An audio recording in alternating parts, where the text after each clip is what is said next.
Most of the levers here do lie with the UK government, and it is vital that they get their act together and start responding in a way that is commensurate with the scale of the emergency that people are facing. I'll be going from Forfar today to Edinburgh to chair the Scottish Government's Resilience Committee to make sure we are doing everything we can, but also to again urge the UK government to take urgent action. In terms of what parents here are telling me, it's very reflective of what I hear from people across the country right now. People are really struggling to meet their monthly bills, to heat their homes, which as we go into the winter will be an increasing concern, and to feed their children. And when we look ahead at what is projected to happen with energy costs, this is not just a situation of families feeling a squeeze and having to tighten their belts in order to meet higher bills.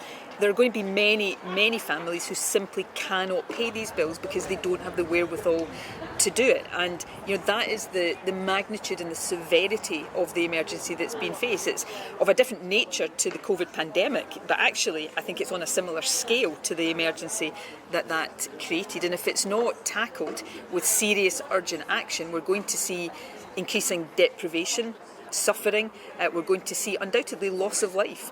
And therefore, the reason I'm chairing the Scottish Government's Resilience Committee is to make sure the Scottish Government is doing everything we possibly can. We will be focusing on making sure, as far as we can, we get money to those who most need it, principally through things like the Scottish Child Payment. We're working right now to extend the eligibility for that, to increase the value of that payment from £20 to £25 per child per week.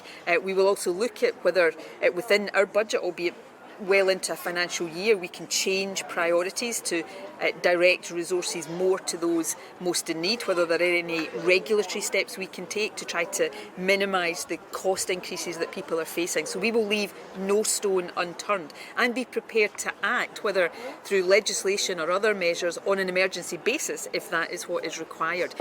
But things that need to happen are the next energy price rise should be cancelled.